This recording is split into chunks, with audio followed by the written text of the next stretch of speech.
as I was talking in the beginning of the class, I'll try to do a quick summary from chapter 1, maybe in 5-10 minutes, and then do a quick review of the chapter 9 since some of you missed, and then there was a break due to the Rath Yatra and other things. So we'll try to do that, and then we will resume from verse 18.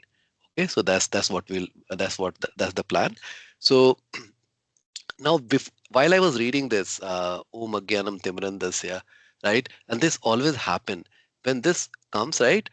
Uh, Shri Radha Krishna Padan Saha Gana Lalita Shri Vishakhan Vitamscha, right? Shri Radha Krishna Padan Saha Gana Lalita. So you see, in our Mangalacharan, we are approaching Radha Rani, and we are approaching Radha Rani along with all the main Sakhis, Lalita and Vishakha.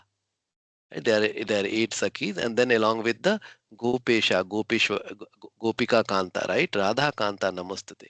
So you see this whole mood of approaching the this Bhagavad Gita, right, or any scripture from our parampara is the mood of Gopi Bhav. Okay, and can any of you tell me what is Gopi Bhav? What does Gopi Bhav really means for you?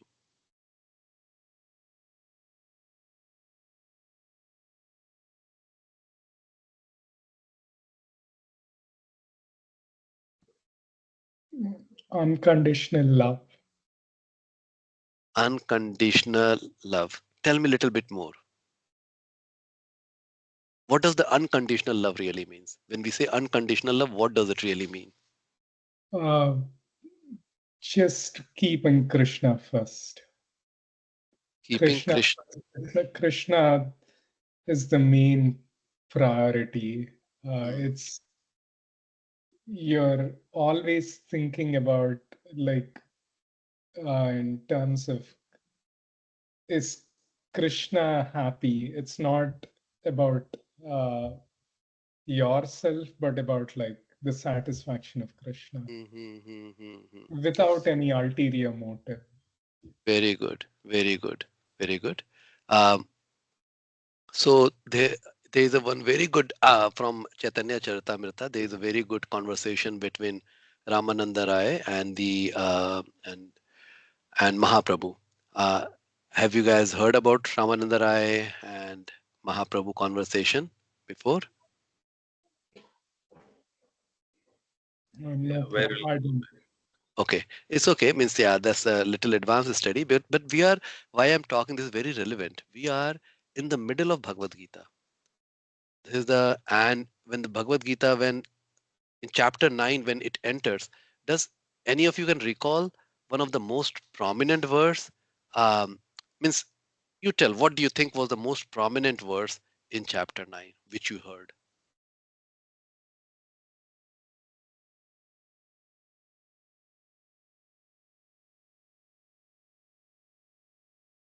Tell me.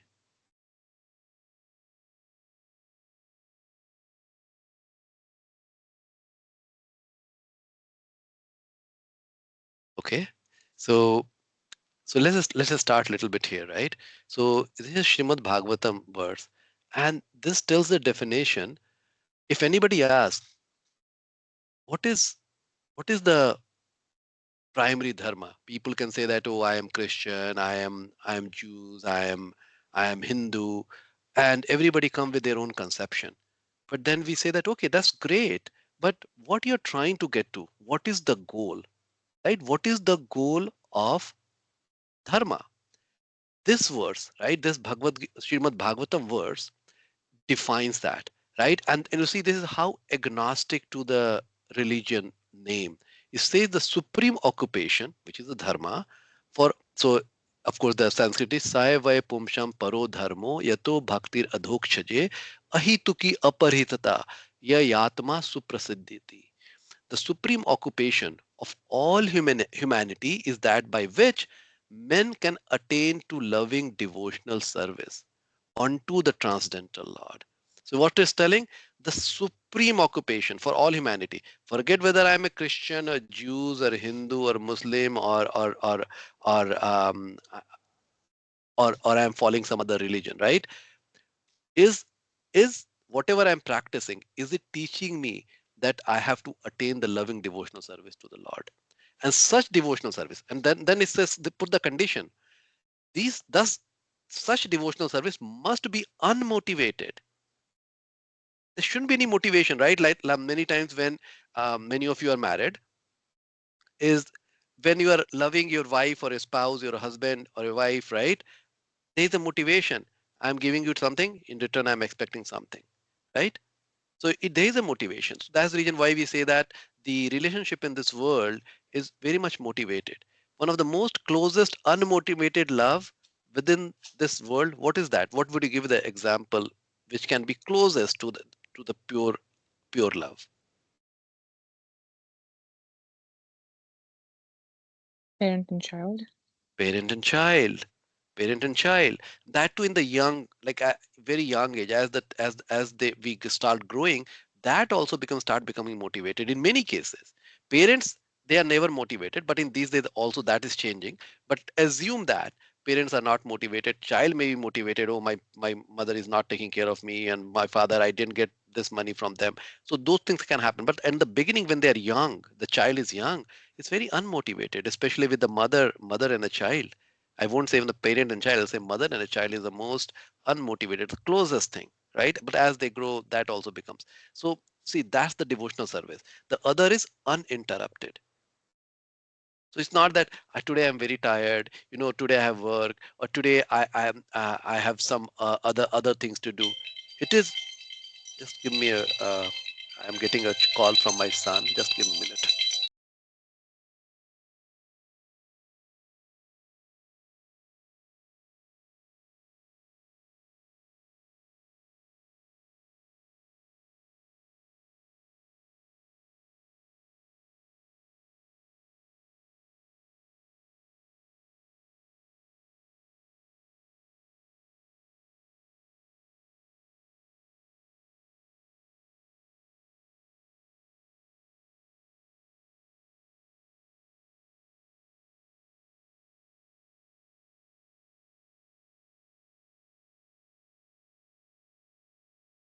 Okay, sorry for the breaking the flow.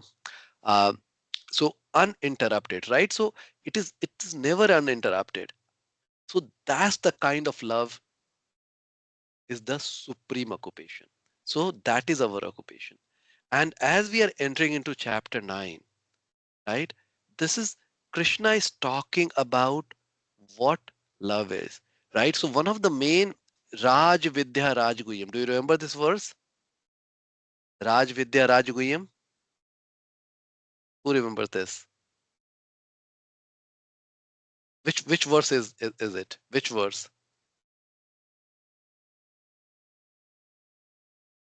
So this is 9.2, right?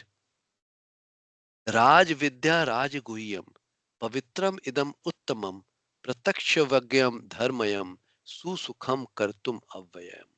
This knowledge is the king of education, the most secret of all secrets. It is the purest knowledge, and because it gives direct perception of the of the self by realization, it is the perfection of religion. It is everlasting, and it is joyfully performed. So, whose characteristic? So, this is describing the characteristic of the king of knowledge. What it is referring to? In this case, what is the king of knowledge which is being referred in this verse?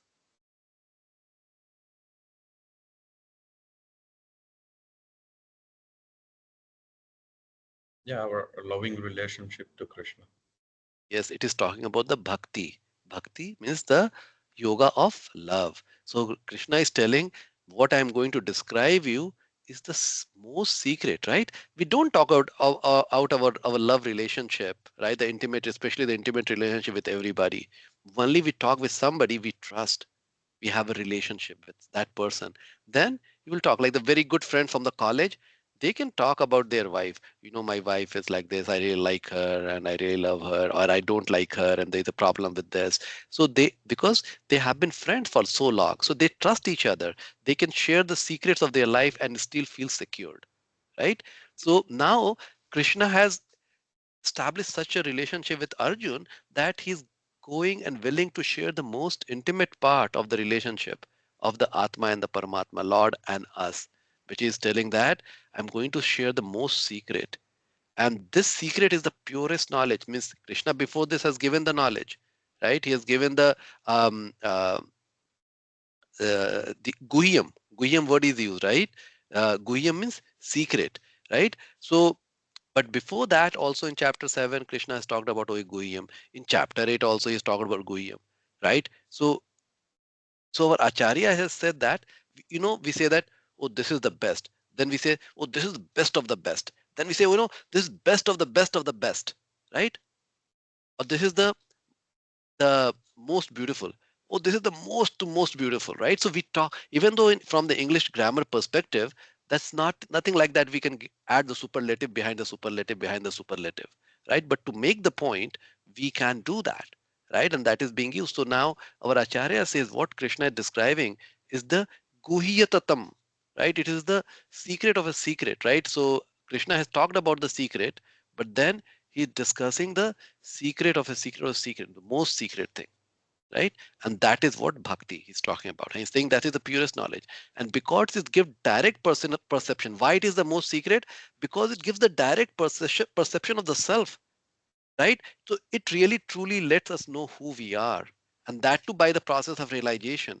Realization happens only when there is Lord in our life. Then only the realization happens. So there is a intimate relationship is being established between the soul sitting in our heart with the super soul who is also sitting in our heart and to the person Krishna, right? And that leads to the direct perception. Then we can start to who God is. I can start getting some perception, and this is telling it is a perfection of religion. So knowing who God is the perfection of religion. And once we establish this relationship, it is everlasting. It never goes back. Once we have established a relationship, it's not that it is going to go back. It is everlasting and it is joyfully performed, right? It is joyfully performed. So many times when we do work, there is a lot of sweat, lot of challenges. We feel tired, but in this is joyfully performed, and you can relate. So I will always, you'll see in my examples, I always goes to our relationship in our life, right? If you have any intimate relationship, if you have a wife or husband, you have intimate relationship, you see that if you're still in very good relationship with your wife or husband, you will feel that when you are doing some service for a wife or husband, you do it joyfully. It's not a chore. It's not a chore, right? While at work it may become a chore, right? Somebody who loves their job a lot is not a chore, right? Whenever we love something in a true sense, it's not a chore. You will perform joyfully. So like a mother will always, doesn't matter. Like my when my kids were being born, my wife would tell that even to go to the bathroom is challenging because the child is crying. She needs to be fed, right? So and she will be so tired. She couldn't even sleep in the night, and she has to do so many things. But the child, she will always be doing, and she will feeling so joyful when especially she's nursing the baby. You can see the joy on her face, right?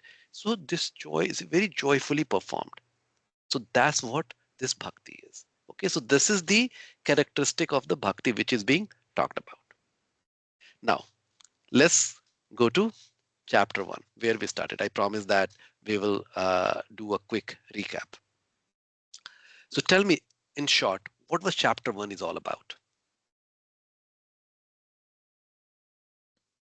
Vishada Yoga. Arjun Vishad Yoga. Okay, and what is the main theme of that chapter?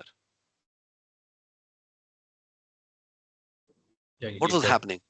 Yeah. getting bewildered and then surrendering for advice. Okay, very good, very good. Anybody would like to add on what Shri Ram Prabhu said? Rakesh Prabhu, Aparna Mataji, Hare Krishna Prabhu.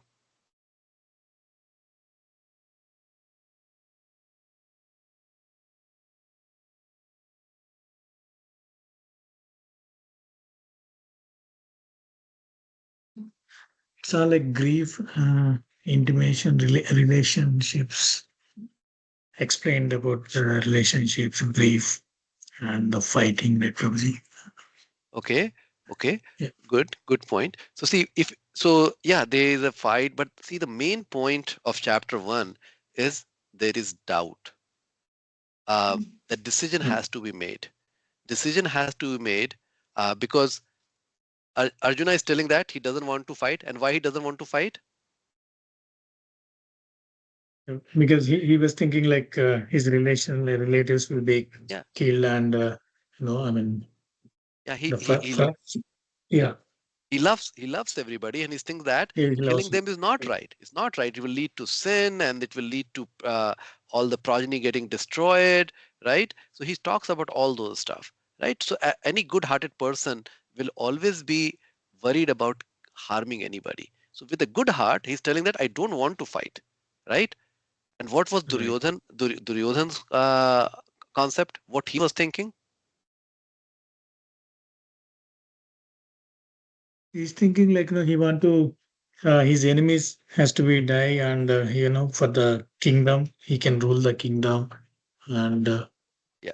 he want to showcase like he's a great king and that he's the strongest guy. Yeah, okay, so he's hell bent on fighting. He's telling that I will fight. I'm not going to give you even a land equivalent to the pin drop of a pin drop, right? I'm not going to give that kind of a land also, and I'm ready to fight. So he's telling I'm ready to fight. Arjuna is telling I'm not. So both I'm not ready to fight, and in a way Krishna is telling, and that is revealed in chapter 2. In a way Krishna is telling that both of you are foolish. He's telling both of you are foolish. He scolds Arjuna in chapter 2. He says that you are anarya, right? He scolds him.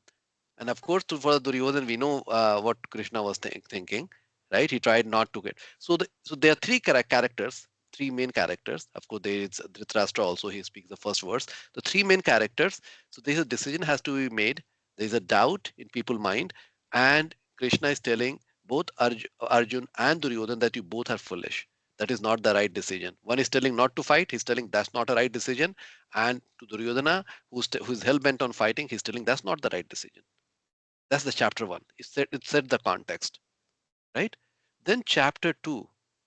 What happens in chapter 2? If you have to again try to extract the gist in a way where it makes the connection for you, right? So I want to know in your own words, what do you understand about chapter 2?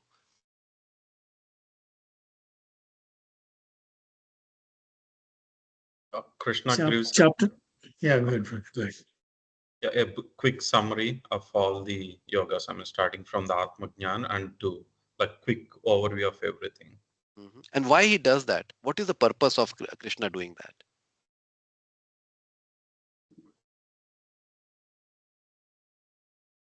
Not sure. Good question, right? Why means we are studying something, right? We are hearing something. Why Krishna is telling what he want me to really understand? Rakesh Prabhu, So, Aparna Mataji, Hari Krishna Prabhu, tell me. chapter 2 mostly Krishna is telling about the soul and super soul and material body things, Prabhuji, Hmm. overall. But why? Why Krishna Why thought means like about? Yeah, Arjuna was like doubting about like whether he has to do the fighting and he is more into uh, toward the material nature like relations and he will get the sin under. So and Okay, Krishna is okay, explaining no you need to think about not the material body, you need to think about the very good, soul. very good, very good, good point, right? So because Arjuna is giving all the reason that why he doesn't want to fight because he's thinking from the level of the body, right? And to break that you are making you are making the decision based on the body, and that is not right thing to do for this circumstances. You should make the decision based on the soul. So chapter 2 is all about our true identity. What is our true identity? Am I the body or am I the soul? Am I the mind or am I the soul?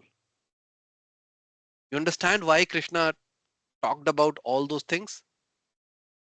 Because he wants to break the conception, the wrong conception of Arjuna. So identity is very important. So if you can remember one word from chapter 2, It is identity. Who we are. That's chapter 2 is trying to teach us. And then based on that, it says that, oh, the person who has soul, what is istit pragya, what are symptom istit pragya, it goes into that philosophy also.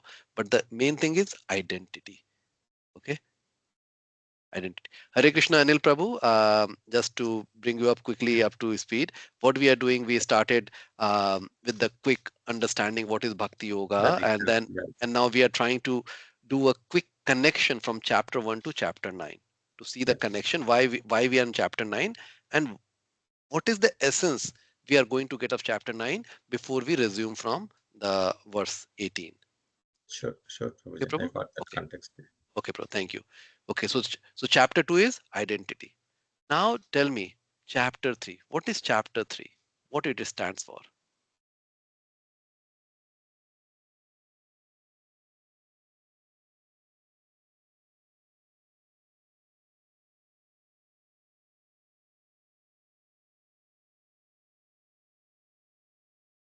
Prabhuji, it's Karma Yoga. So it kind of talks about the like Nishkam Karma and like kind of basically the activities we have to do and kind of in that perspective. Okay, very good. Very good. Now the connection between chapter 2 and chapter 3. What happens?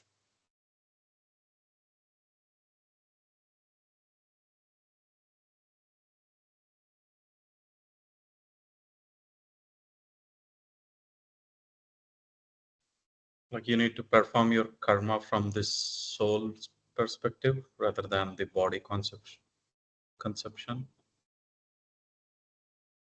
Yes, so of course, so Arjuna was confused because in chapter 2, Krishna is talking about the renunciation, and then he's telling you should work, because you remember one of the another important verse.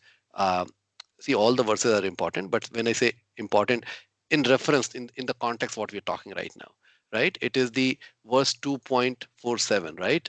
Do you remember what is 2.47? So this is the verse which tells how we have to work. You have a right to perform your prescribed duty, but you are not entitled to the fruits of action. Never consider yourself the cause of the results of your activities, and never be attached to not doing your duty. Four part, right? We all must be doing. Then he says that, oh, you should renounce. They say, got confused. You are telling that I should work, and then you are telling not work.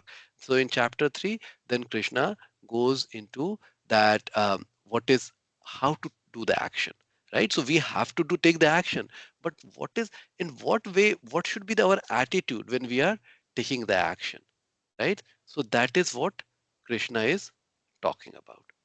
Okay, that what is the attitude through which we should take action. Okay, make sense? Now chapter 4, what is the chapter 4 about?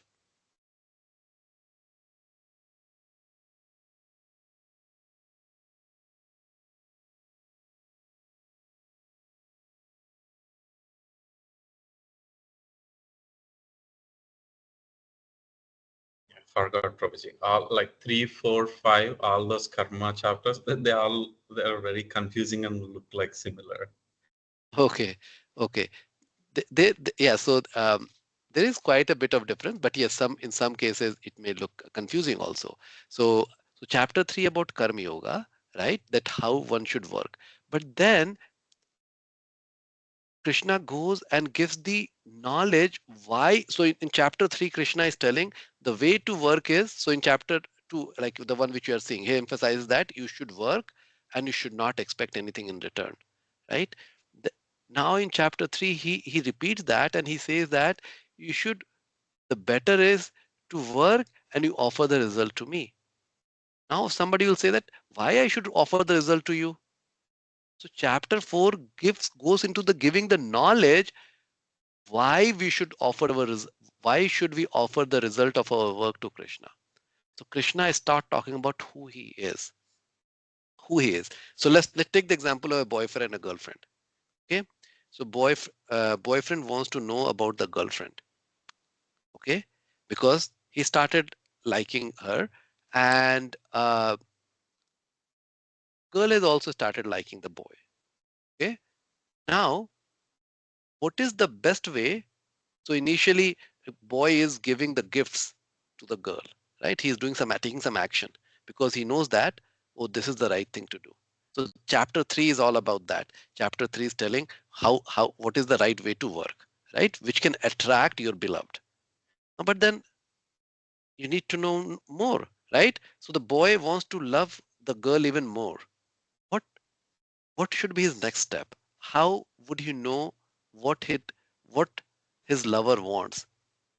If boy wants to know more about if the boy wants to love the girl really well, what is the next step?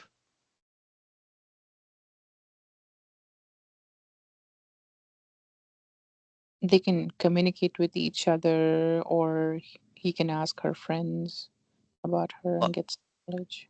or the girl, because the girl has started liking the boy, the girl will tell, you know, you love me? Let me tell you what else I like, who I am. This is my personality. So who knows the most about the girl is the girl himself, right? So in this case, Krishna starts telling who he is.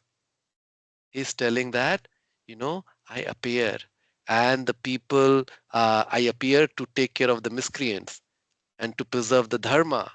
And the people who think me that I am just a normal human being, they are just an idiot. People who think that I am a god, they can go back to Godhead immediately. Like for example, now let's look into some of the verses there. Okay, so what Krishna says: one who knows the transcendental nature of my appearance and activities does not, upon leaving the body, take his birth again in this material world, but attains my eternal abode, O Arjuna. Because this is Krishna knows, because even when he appeared, people have so many doubts whether it's Krishna, like Duryodhana is an example, right? There were a lot of Duryodhana kind of people that time. Even so, even Krishna comes in front of me, in front of us today, we won't be able to recognize if we don't have the heart of the love, right? Because we have certain conception. This is how the Krishna should look like. But Krishna can come in any form. So knowing the God requires the heart of the love, right? So one who knows the transcendental nature of my appearance and activities does not, upon leaving the body, take his birth again in this material world, but attains my eternal abode. So, so this is the faith. Now we have started developing. This faith is the reason-based faith. Faith, we think that, oh, it doesn't have a reason. No, there is no science behind it. But faith comes through living the experience. We experience something, then only I have a faith. I have a faith on my wife because I've experienced the love from her. The faith is nothing. It's not emotional. It's not that it's not based on something. It is based on some fact, right? So here, this is the development of the faith, and that should be based on fact that who Krishna is, right? So chapter 4 goes into the knowledge. So this is the jnana. So Sri Ram Prabhu, chapter 3 is about how to do the action. Chapter 4, and I try to take the analogy that here Krishna is revealing who he is, where he comes from, how he appears, right? So he goes into the knowledge of that. Okay, so if you can take the analogy to understand the connection between chapter 3 and chapter 4. Okay, now chapter 5. Now tell me, what is chapter 5?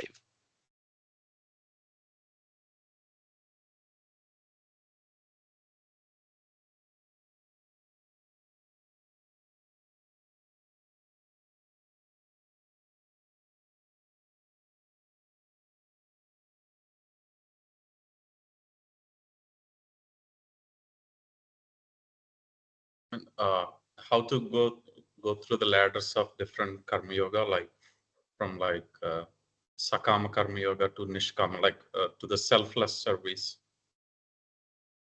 True. It talks further what the Nishkam. So chapter 2 talks about the Nishkam Karma Yoga. Chapter 3 further elaborates on. Chapter 4 talks about the Jnana Yoga, that what is Jnana, how to understand. Chapter 5 is bringing that. So I'm going into the practical aspect, right? There are many things, whatever you say will be right. But from the perspective I am getting into, chapter 5 is telling that I have given you knowledge. So chapter 3, okay, this is how you should work. Chapter 4, I gave you the knowledge. Krishna is telling, I gave you the knowledge. Now, with this knowledge, now you work. So, in chapter 4, you can think that Krishna has given a vision, right? So, initially, chapter 1, Arjuna doesn't want to fight because he is looking from his vision that, oh, I'm going to kill everybody. This is not right. Duryodhana is looking from his vision. I don't want to give to anybody. Wrong has happened to my family, and they all fooled my father. This belongs to me. This is it. Fight, fight, fight. He's looking from his vision. Krishna has now given the right vision because see, we all put our own glasses and we see the world from that. Now Krishna has given the right vision from Bhagavad Gita through chapter 3, chapter 4. He's given the vision. Now he's telling that I am giving you the vision. The vision is the vision is that we have to work.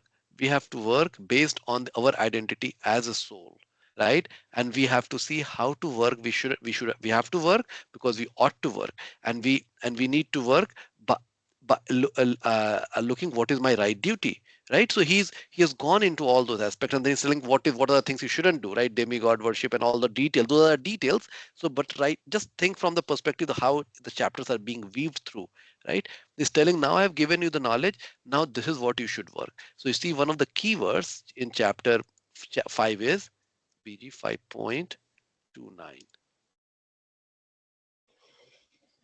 So it says a person in full consciousness of me, knowing me to be the ultimate beneficiary of all sacrifices and austerities, the supreme lord of all planets and demigods, and the benefactor and a well-wisher of all living entities, attains peace from the pangs of material misery. So he's giving the glass, he's giving the right glass, right? The right lens.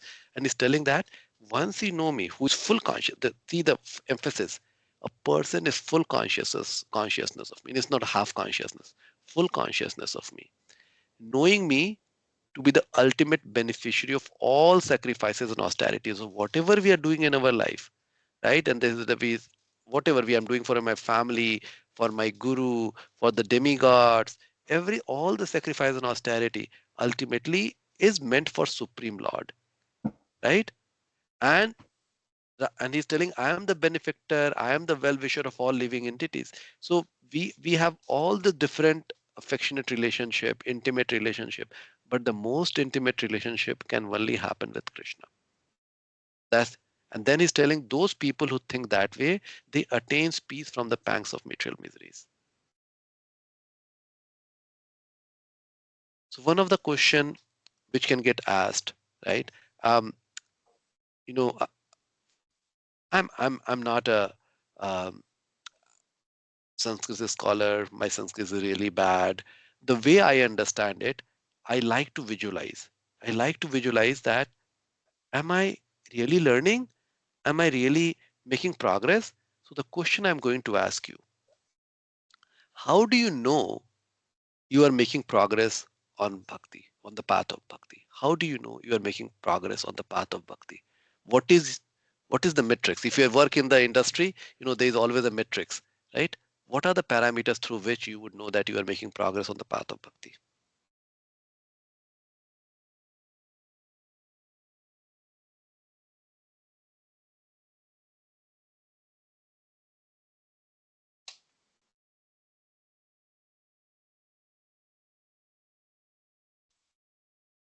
Tell me, Anil Prabhu.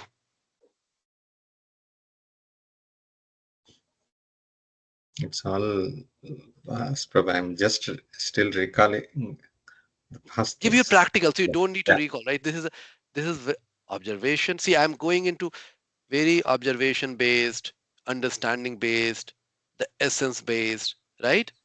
So Mm. tell me whatever is coming to your mind. Tell me. Don't worry, it's a right answer, wrong answer. All the answers are right answers. What's your question, Prabhu? Repeat Question it is, again. question is, how do you know that you are? What are the symptoms through which one can tell if they are making the progress on the path of bhakti?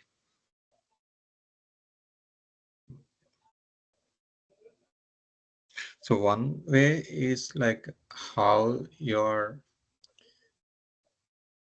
moving your journey, like, okay, either it could be like a chanting or you do as a service.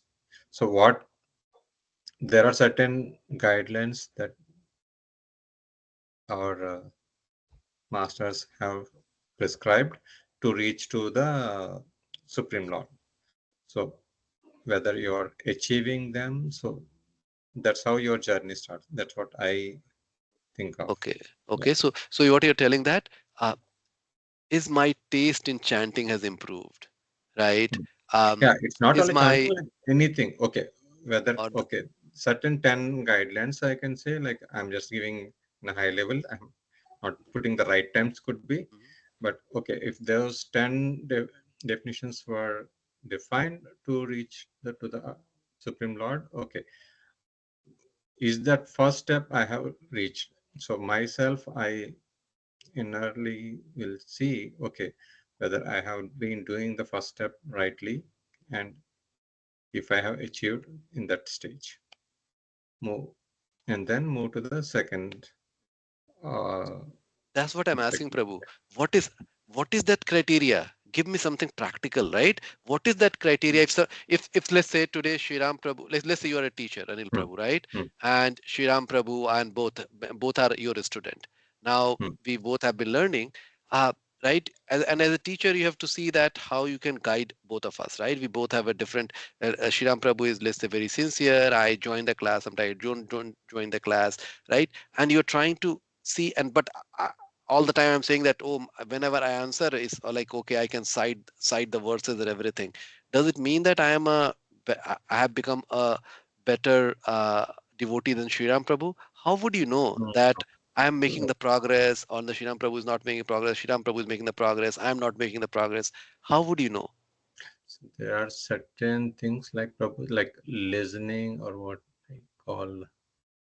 Uh, Okay, so let me I will ask give you them. Like, a thanks. quick Hmm, answer. Okay, so hmm, you might have with raga bhaya krodha. Have you heard about this? With raga bhaya krodha. So the main Mhm. some of the symptoms is we all are always in raga, raga dvesh. Do you understand what is raga dvesh?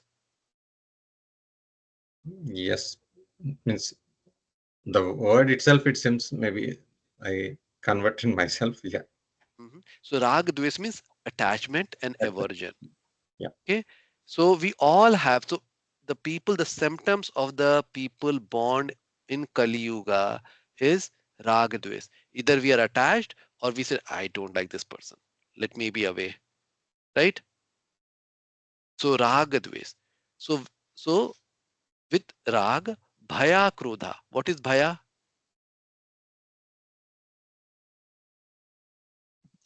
Fear, Fear, Fear, yeah, fear. And what is krodha?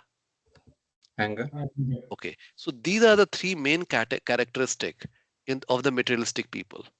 They are too attached or they are averse, right? They are with, and then fearful. I'm going to lose jobs, I need to have the really nice house, I have to have a big 401k balance, I have to have the insurance, right? There's always fear. When the COVID was there, one of my the class student, Mataji, she was very fearful about of her son, that uh, uh, he will get COVID, right? She wouldn't let her leave the house, and the child was suffering due to that, right? If it don't allow the child to go outside and just confine them in the house, what's going to happen, right?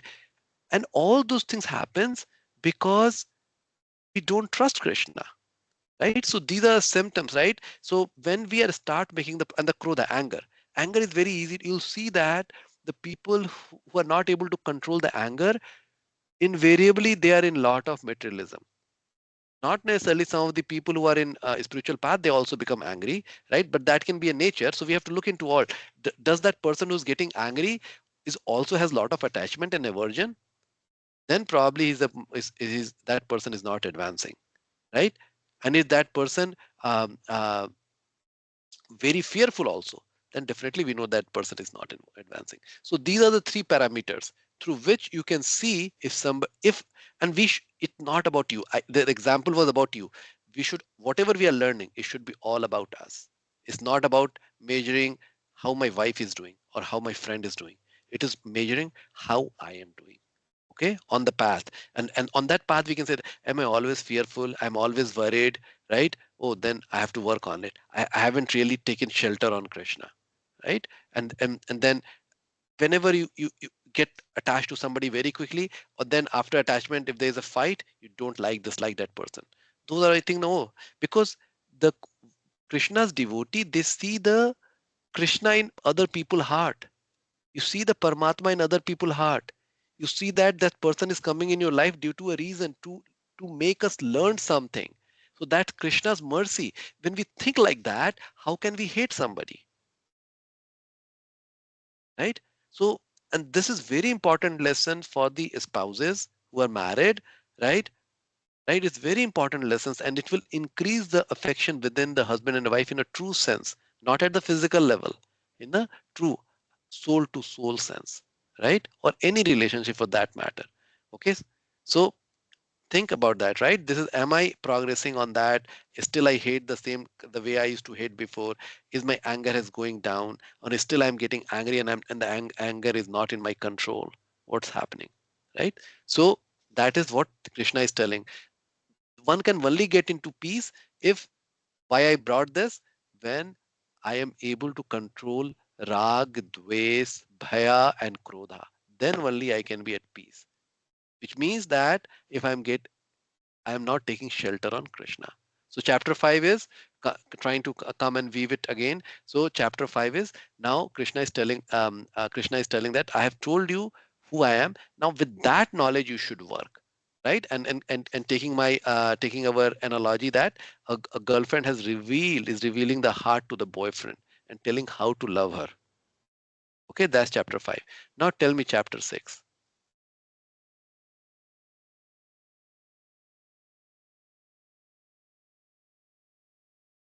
Yeah, my Dhyan Yoga, really how to control the mind and meditation.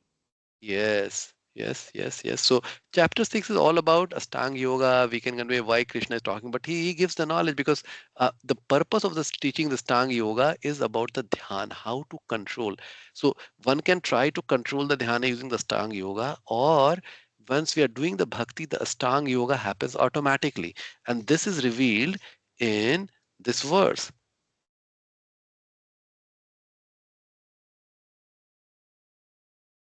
So he says, and of all yogis, the one with great faith who always abides in me, thinks of me within himself, and renders transcendental loving service to me. He is the most intimately united with me in yoga and is the highest of all. That is my opinion. So because he has given the yoga, right? The Gyan Yoga, Karma Yoga, Stang Yoga, but he's telling that all the yogis, the one with great faith who always abides in me, right? So it is, forget about it. You abide me, like you love me, who's always loving me and who's always thinking of me within himself. If you have ever been in love relationship, think that when you had a deepest relationship, right? You would always be thinking about your other partner in your mind. The partner doesn't go away. Whether you are eating, sleeping, anytime you are thinking of the partner, right? I had a colleague, she got engaged, and that time I was single, and she was sitting in the office, and she was supposed to work, and she was smiling, like very smiling, like you can feel. And then you ask her name, and then what we are doing. Oh, nothing. But she was smiling because she was always thinking about the person she has got engaged with. Right? That's very natural. When you started loving somebody, liking somebody, you just think about that person, and then renders transcendental loving service to me. Right? So this kind of person who is thinking about Krishna all the time, abiding, taking the shelter of Krishna, is then actually the symptom is, if we love somebody, it cannot be done through the words, right?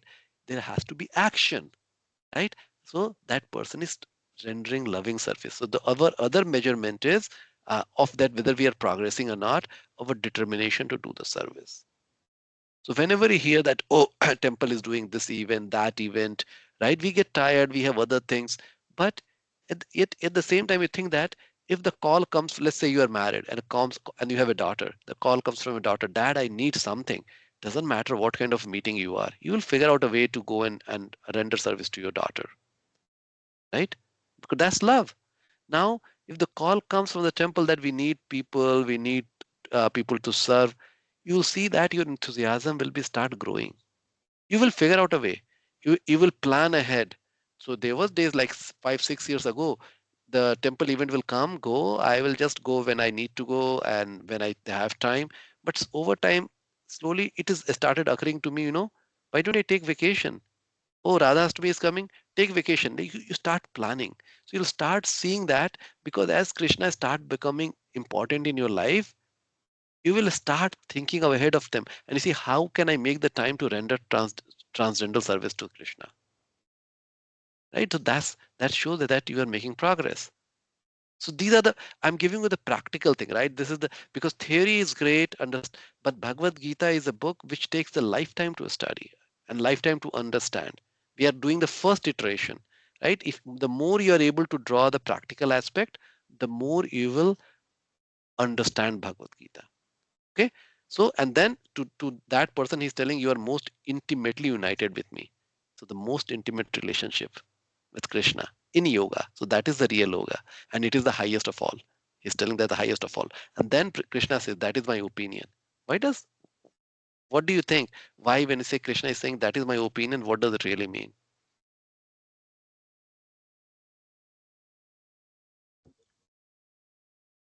So he was telling his thought it's not like influencing. Okay, you have to do this.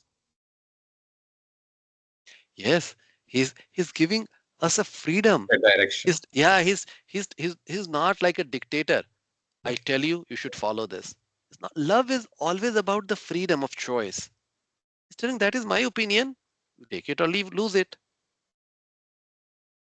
right? So he's giving the freedom. That shows the compassionate nature of Krishna. If you look from that angle, you start loving Krishna. Oh wow, who Krishna is, right? He's always. I'm such a nonsense person, and still Krishna comes in my life here and there. He's coming with this knowledge. He's giving me this. He's giving this direction, and you'll see Krishna all across you. Okay, so that's chapter 6. Now chapter 7. What happens? So chapter 6. Think from the girlfriend boyfriend analogy. Now, um, the girlfriend told about herself to the boyfriend.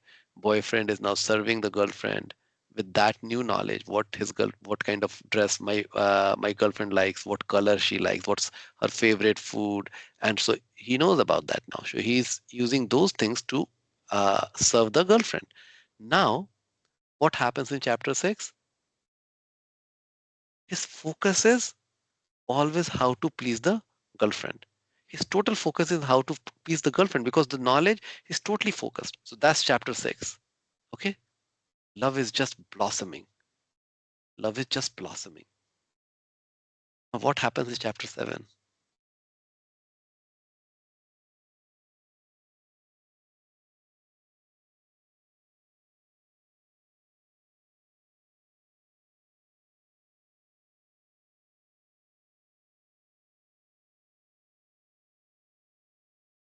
Like more details about Krishna he gives. Yeah. So Krishna, but see, in this case now, as the girlfriend is start loving the boyfriend, and she's seeing that how the boyfriend is taking good care of her, she starts revealing more about herself. Right? Girls, they don't reveal about themselves. Right? They are typically shy. They're very reserved. Okay, I'm generalizing. Not every girl is just like that, but it is an analogy, right? It has limitations. So now, from that perspective, think that the now because the girl has started really trusting the boy a lot, and she sees the sincerity in the boys. That's the important part.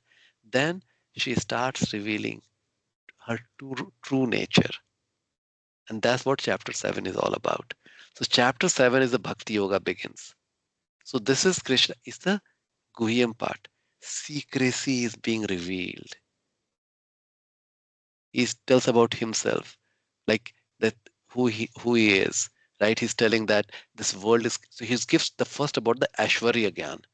It tells why he is great. All the world, the Panchabhuta, the three subtle elements I have created, everything has come from me. I am the wire which permeates the whole universe, right? So you see this verse,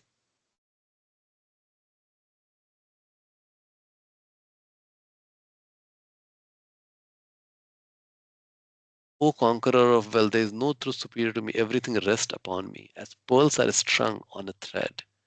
You just understand. That's the reason we are not, if we are just always thinking that I should be able to see Krishna, I can see the pearl. I can see this world. The pearl is this beautiful world, right? This pearl. But I cannot see that, or something is binding that pearls, all those pearls.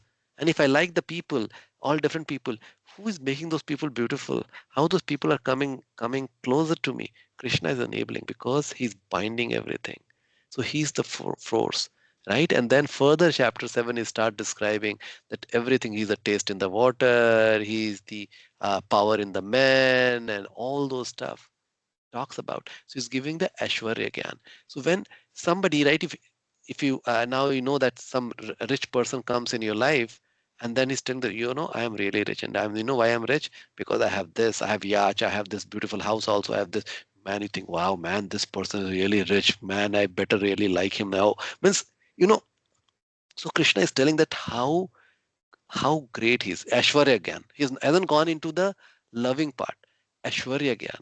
Right? Initially, because we get attracted with the Aishwarya. Right? If somebody is beautiful, somebody is rich, somebody is powerful, then we get attracted. So that's what Krishna is giving. To attract us to him. Right? To attract us to him. So that's the chapter 7. Make sense? Are you guys with me? Have I Yes, lost Prabhuji. anybody of you? Yeah, yes, Prabhuji, we are with you. Okay. Yeah, So yeah, chapter 8. Chapter 8. Yeah, we are coming close to chapter 9. Okay. So chapter 8. What happens now? Right? So now the girlfriend has started revealing, right, who she is. What happens in chapter 8? Tell me some of the key verses you can remember or recall. How to pass away. I mean, like, so that you don't return. And why does Krishna says that? Because that's the exit from this world and like entry, so that you can Uh-huh, like uh-huh. eternally stay with him.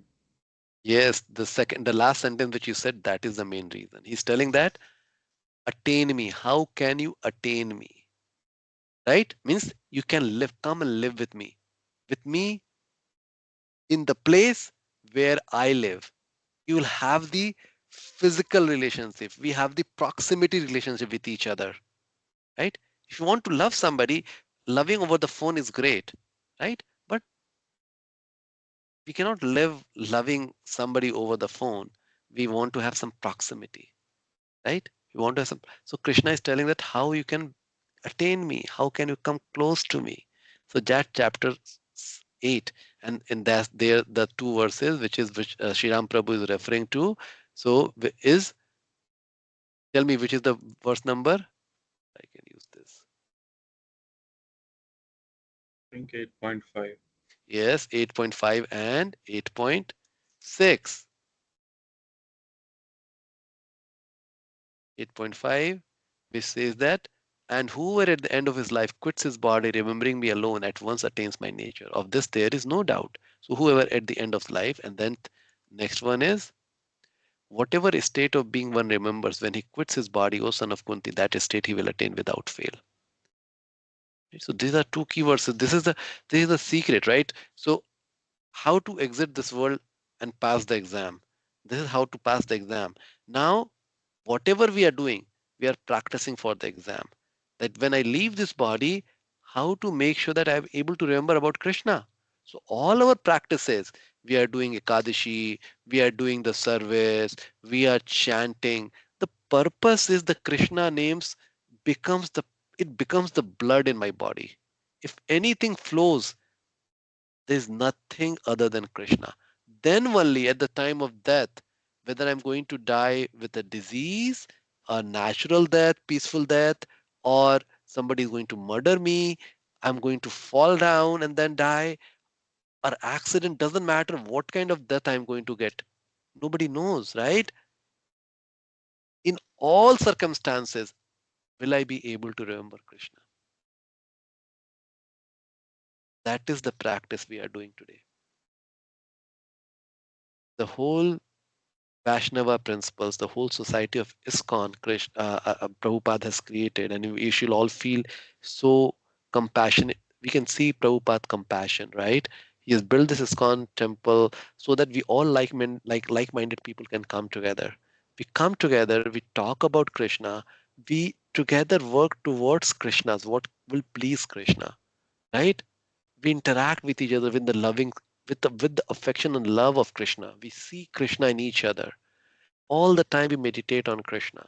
So with all together, right, we are able to do that.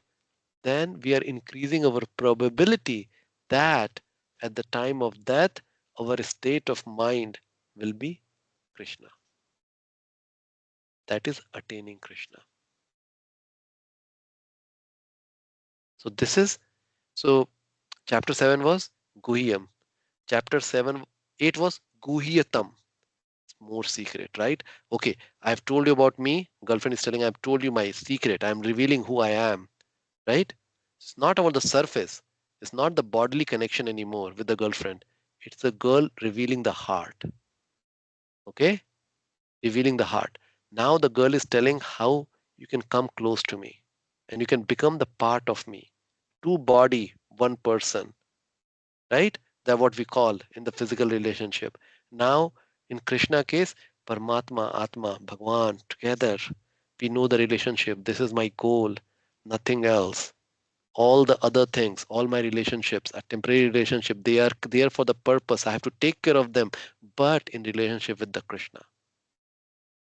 Okay, so we have got to chapter 8. Okay, chapter 8 is done. What what is chapter 9? Now we enter into chapter 9, the chapter we are talking about. And this is the most confidential knowledge. So now we started with which verse? I think BG 9. So we'll go to BG 9.1 and we'll build the connection from here. Advanced mode. So Supreme Personality of Godhead said, my dear Arjuna, because you are never envious of me, I shall impart to you this most confidential knowledge and realization, knowing which you shall be relieved of the misery of the material existence. Right? So now he's telling, because you are most dear friend, that's the reason I'm going to reveal you this. Okay, I'm going to reveal you this. So let me, at this point of time, let me bring my notebook, and Shriram Prabhu, this is the one I suppose it was used with you here. You will know. So I use OneNote, and here you'll see some of the material which I use, which is helpful, which I have found that uh, devotees like, is the summary, right? Many times we get lost in this is chapter Bhagavad Gita, even 700 verses is so vast that we get lost. So we have to understand the gist, the header, the practical aspect in our life. Then only we can uh, churn it, right? We have to keep churning, right? Then we can churn. So here, the 1 to 3 is Krishna glorifies the knowledge he is about to reveal, right? One has to be non-envious to know or realize Krishna. And then 2 is Bhakti is the king of all knowledge, most confidential and is joyfully performed. And the faithless cannot attain Krishna, right? So if I am not, if I am a faithless person, I cannot attain Krishna, right? Then he goes into Ashwarya again. So again, is further elaborate. So there is a parallel between chapter 7 and chapter 9. Okay, there's a, you'll look into, so chapter 7, the first verse is says that takshanu. What does anybody remember? What is the takshanu means?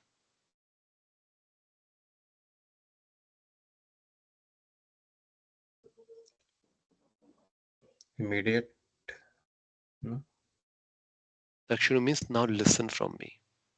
So if you really want to know somebody, you have to listen from that person. The boyfriend needs to listen the girlfriend that what the girl is talking, and he has to listen to her very intently with the full focus.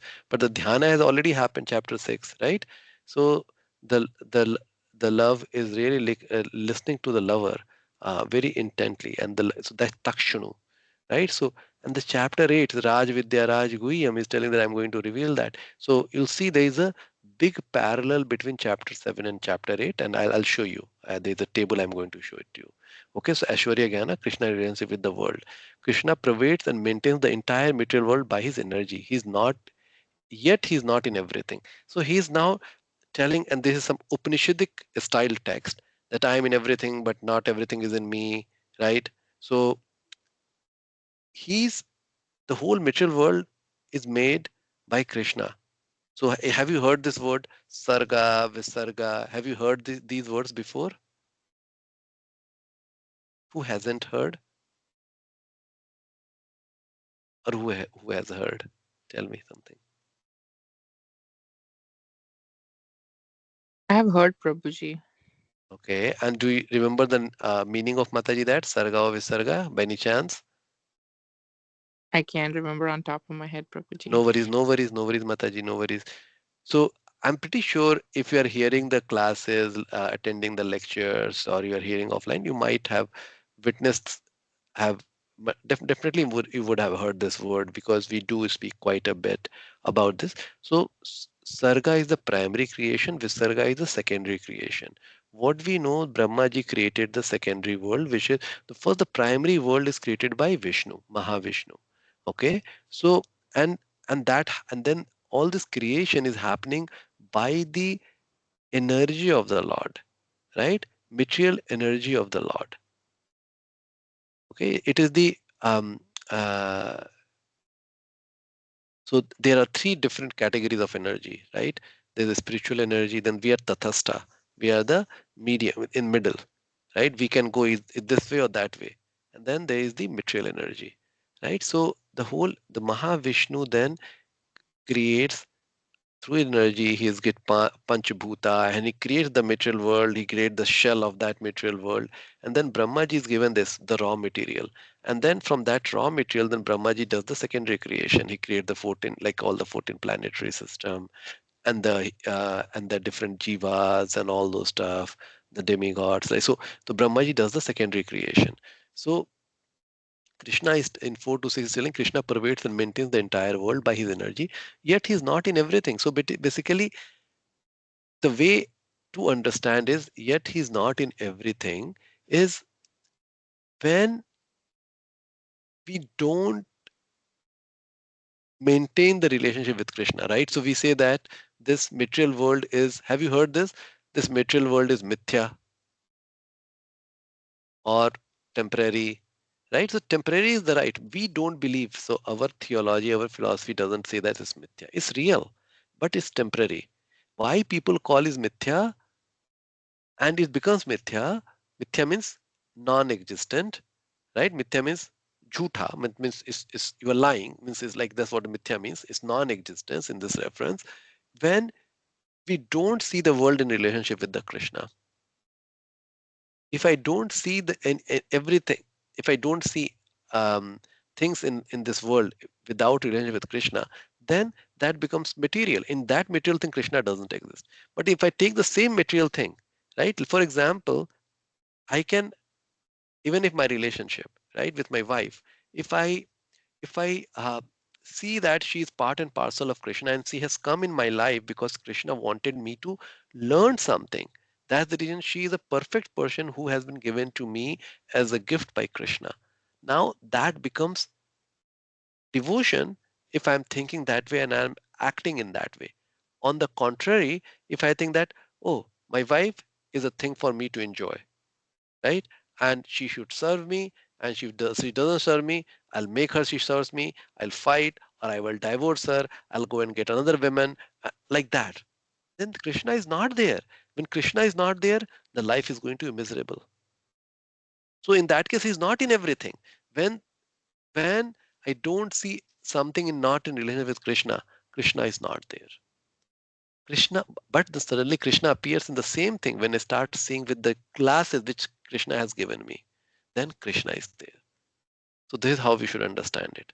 Practical aspect. Okay. Then the material world is created and destroyed periodically by Krishna's energy and his will, but all this work cannot bind him. So here, this is the how the manifestation is getting created, annihilated. So this just talks about that, right? Um, and then Krishna is the supreme director. So he's the supreme director. He's not doing the things. He has his agent who does the work on his behalf, and the biggest agent who does the work on his Krishna's behalf. Who is that? What it is called? Maya. Yes, Maya Shakti of Krishna. She is a feminine energy. Is always under the control of Krishna. Okay. So Krishna is the supreme director. Now 11 to 25, different types of worshipper of Lord Krishna. So now 11 to fools consider Krishna as an ordinary human, huh? And Mahatmas or Ananya Bhakta worship Krishna constantly with devotion. So who are fools, right? What is their, how they behave? Mahatma, what are their characteristics? They are called Ananya Bhakta. They are always thinking about Krishna. And then 15 talks about three kinds of Gyanis who worship Krishna. So 16 to 19 worship Krishna in his universal form, Vishwarupa. Krishna is all pervading, ultimate shelter and cause of all causes. So we will read 16, 17, 18. So to make the connection, okay? And then I'm skipping this, okay? So so confidential of, so here I have put something for you. You can see it, that might help you. Chapter 2 to 6 is Guhya, knowledge of matter and spirit. That's the confidential knowledge. Knowledge of matter and spirit, that's a confidential knowledge. Chapter 7 and 8, that is the knowledge of bhakti, more confidential knowledge, the Guhyatara. And chapter 9 is Guhyatama, knowledge of Kevala. Kevala means the pure bhakti, most confidential, right? So that is the chapter 9. That's the reason it's calling most confidential. Raj Vidya Raj Guhyam, right? That's the reason. Okay. Now, so what is the parallel between chapter 7 and chapter 9? You see, hearing about Krishna. I told you, now Takshanu, right? Again, in chapter 9, Krishna is telling that, okay, hear about me, right? And then he's saying, this is Rajavidya. I'm going to talk to you about Rajavidya. So he's taking us deeper in chapter 9. Then the chapter, like in 7, 4, 7 to 12, like in these verses, Krishna is talking about his energy. I told you, like showed 7.7, that how Krishna is the string and the pearls are on top of those strings, right?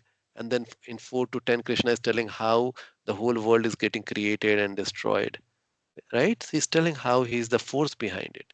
And then you see that next with Krishna is all pervasiveness within this world. So he's in everything, yet he's not there, right? So that is similar things Krishna is talking in chapter 9 also. Then Krishna will be going to a demigod worship, which we'll cover later. And then the impersonalist versus devotee. What is the difference between impersonalists and devotees? That is discussed in 7 also, but 9 also. It's very similar to 3 and chapter 3 and chapter 5. Chapter 3 gives the knowledge, basic knowledge of the Karma Yoga. Then chapter 4 gives the knowledge, and then it merges both together, and then say chapter 5. This is what is the practical aspects. So chapter 9 is making it more practical. How to remember Krishna, how to attain him. So you will see the 9 verse 34th verse of chapter 9. You say man mana mat bad bhakto, always remembering who are the devotees. They're always, so gives the more practical aspect. So that's what chapter 9 is. I'll take a pause. I've been just talking too much. Now tell me, is this making sense to you? Hari Krishna Prabhuji, Yes, Prabhu. is it Yeah. help? Yeah. Is Yes, it yes, helping? Prabhuji. Yeah. So Okay, you made us to remember and reminded like a lot of things, Prabhuji. Thank you so much. Yeah. okay, Prabhu. Okay, Rakesh Prabhuji. Yes, Prabhu, this was very helpful. Thank you. Okay, Prabhu. Okay, Aparna Mataji. Yes, Prabhuji, it was a very good recap and some of the concepts which we know, but the correlations, it was nice to kind of have it visual also on the table form. That was helpful. Okay, okay, Mataji. Anil Prabhuji. Yes, Prabhuji. At least in my perspective, the examples are helping me to understand better. Okay, Prabhu. Okay. So The practical examples that you are giving, so that's how I usually relate rather than theoretically. okay, Prabhuji. Very good. Thanks. I'm glad. So it is helping. So we have to start from 18, right? 18, right? 918. So yeah. So let's read. So we'll at least do one verses. Otherwise, Shri Vallabh Prabhu will say that, what did you do, Prabhu? You didn't. Okay, he's not going to tell, but yes, at least we have started a class. At least we should read one verse. So okay, so 15. Others who engage in sacrifice by the cultivation of knowledge worship the Supreme Lord as the one without a second, as diverse as many and in the universal form. So he's telling that who engage in sacrifice by the cult. So the Gyani, how the Gyani see the Lord, right? So what is their progression? How we can see that they are making progress. So Gyani's world. So so so say that the first is saying they see him as one without a second. Second, as a diverse is many. And the third is as universal form, right? So what do you understand as one without a second? What does it mean?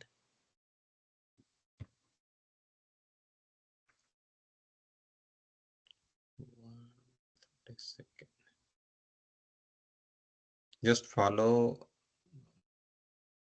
the rule. Like if you said no need, you doesn't think, okay, should I do that kind? So see so you can see this table, Prabhu. So this is for you to all to understand. So this table, okay, let me make it a little bigger. So Ekatvena, right? So they worship me in oneness, thinking themselves. So this is where say that people, you have heard people saying that, oh, everything is one, right? These are the people, right? They are, you can immediately know, oh, these are the Gyani kind of people, and their knowledge, understanding is everything is one. And then wrongly they start thinking, because everything is one, qualitatively we are same. We also say qualitatively we and Krishna are the same. But then the real understanding is that the quantitatively we are minuscule, while Krishna is Vibhu, we are Anu. So Krishna is unlimited, unmeasurable, and we are Anu, minuscule, very minuscule. That is also unmeasurable compared to Vibhu, right? So we are so small, but qualitatively we are the same, like the ocean and the drop in oceans. We are drop in ocean, Krishna is ocean.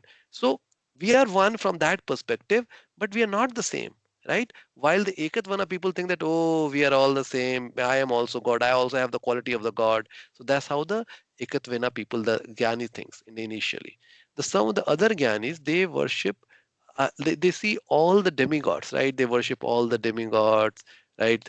um, so in many forms they worship it. So that is Prataktavena, Pratakkavena. Okay. And then Vishvato Mukham. This is the universal form. So universal form is discussed quite a bit in Bhagavatam. Actually, there are 3 or 4 description of universal form. And you'll see in chapter 11, this will be elaborated. And but you must have heard about it, right? It shows that when Arjuna sees Krishna, that his mouth, unlimited mouth, and he see everybody is getting eaten up directly.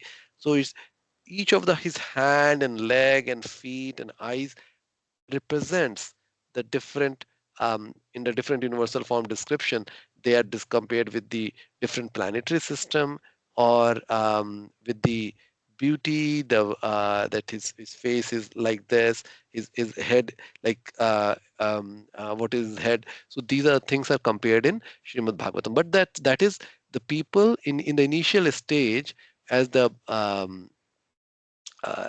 in the Gyani for its advanced stage, right? They look for the universal form, but for the devotee, universal form is not attractive, because they want to worship Krishna is in his two-handed Shyam Sundar form. Okay, 16. But it is I am the ritual, I the sacrifice, the offering to the ancestor, the healing herb, the transcendental chant, I am the butter and the fire and the offering. 17 is I am the father of the universe, the mother, the support, and the grandsire. I am the object of knowledge, the purifier, and the syllable Om. I am also the Rig, the Sama in Yajurved. So now Krishna is telling who he is, which is again drawing parallel to chapter 7, that I am the taste in the water and all, right. So you can see it's similar. and 18, this is where we have to start. Okay, so let's read this verse. Gatir Bharata Prabhu Sakshi. Can repeat. Gatir Bharta Prabhu Sakshi. Nivasha Sharanam Suhar. Nivasa Nivasa Sharanam Suhra. Prabhava Pralaya Sthanam. Prabhava Prabha Pralaya Sthanam Nidhanam Bijam Avayam. Nidhanam Nidanam Bijam Avyayam. I am the goal, the sustainer, the master, the witness, the abode, the refuge, and the most dear friend. I am the creation and the annihilation, the basis of everything, the resting place, and the eternal seed. So let's say if your girlfriend, your wife is telling you, no, I'm going to cook for you, I'm going to iron your clothes, I'm going to make sure you're always happy, you're able to sleep really well. I'll take you, make sure that whatever entertainment you need, you get the best entertainment. I'm going to take care of you. And if you really, I can really destroy you also. So Krishna is telling, I am the creation and really. So in a way, what here Krishna is telling that everything, anything, whatever we see all across us, he is him. He is the goal. He is the sustaining us. He is the master, ultimate master. At the same time, he's witnessing as a Paramatma. He is our abode. He is the refuge where we take shelter. He is our most dear friend. And then, so this is all in terms of the relationship, right? In terms of relationship with Krishna. Then he's telling that from the Aishwarya Gran, I am the creation. Whatever you're enjoying, I am the creation. Your wife, your children, your mother, your father, I am the creation. And I am the annihilation also. When somebody we know somebody is so powerful they can destroy a thing, then suddenly we become like, oh, very serious. So he's just trying to attract us, right? With showing his opulence. I'm annihilation also. And I am the basis of everything. And I am the resting place and the eternal seed. So we say that, oh, father of a father of a father of a father. He's telling, I am the eternal seed. I always exist. There's nothing beyond me. That's the definition of God. So that's what it really this verse is telling. So it's saying Gati means the destination where we want to go, but the ultimate goal is Krishna. Okay, the ultimate goal is Krishna, and to approach the different energy of the Krishna is to approach Krishna indirectly. One should directly approach Krishna. For that will save time and energy. So once we know this, right? Then why do we need to go and do the ladder system? Oh, we'll do karma yoga, we'll do jnana yoga, then we'll do astanga yoga, then we'll do the bhakti yoga. Why? If we can directly approach Krishna, if you know that my destination is Krishna, why don't I directly approach? Why I need to go like this, right? So that's what this verse is trying to help us to get to. That is the purpose, right? So you'll see Prabhupada tries to explain in a very practical manner. So if you read his purport and try to take out the gist, you'll come to the same conclusion. Okay? Krishna is the ultimate goal of shelter, and therefore one should take shelter of Krishna either for protection and for annihilation of his distress. So even if I say there is even let's say I want to become a bhakta, but I still aspire some things. I want, oh Krishna, you take care of my family or my health or anything. Instead of going to a demigod, at least if we go to Krishna, that's better than that. Okay, our parampara teaches that our bhakti should be pure because Chaitanya Mahaprabhu came to teach us the purest bhakti. But as we are making progress, and let's say even though we are trying to practice the pure bhakti, but because I have weak heart, I might sometimes ask for something. So for that also is better to go to Krishna. Okay, so because he is the ultimate shelter. So that is verse 18. We'll take a pause here, and next time we will start from verse 19. Okay. So any question before we wrap up the class?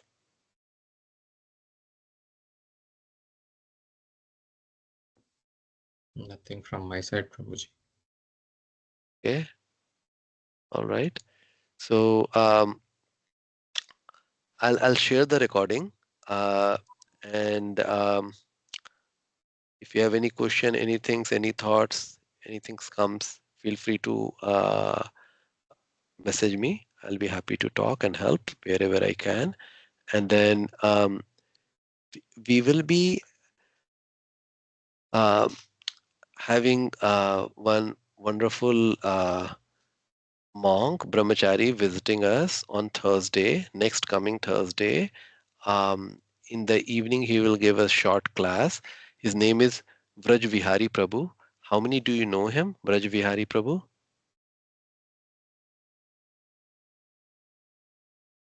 So um, he is one of my favorite teacher. Um, since one of the main challenge we have in our life, sometimes we show duplicity, like we become duplicit to ourselves also. Okay, um, we we don't means like we say that, right? So let me show some of his video. Okay, so I'll just share.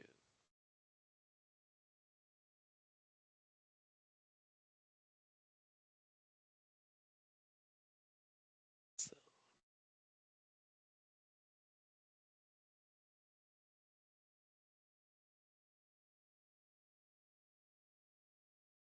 okay, that's the region.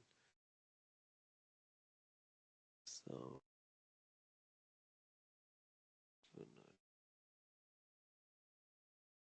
speaker.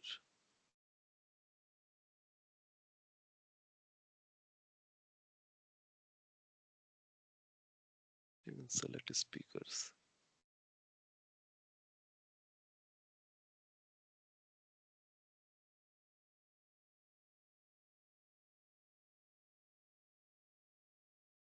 So maybe I have to just hold on. I think I put it on the speaker. Then maybe that will help. Okay, yeah. Okay, so here is the. Try to practice acceptance consciously. So sometimes when I'm not in the best mood and somebody tells me, "Hey, Prabhu, can you do this something?" I said, "No, today I'm a little busy." Okay. "Are you okay?" I immediately tell them. If I'm not okay, I tell them, "No, I'm not okay today." "What do you mean?" I'm sad." "You're sad? You can't be sad." "No, I am sad, but I'm okay. I'll be all right." Our problem is our society has brainwashed us to think that if you are not happy, there is something wrong with you. You are not happy, it's okay. Every day you cannot be happy. Every moment you can't be happy. But when the whole propaganda is you have to be happy, cheerful, then you live in denial. And that denial is the worst kind of lie, because that is the lie you speak to yourself. So you can look up for me. Means I love him because the way he speaks.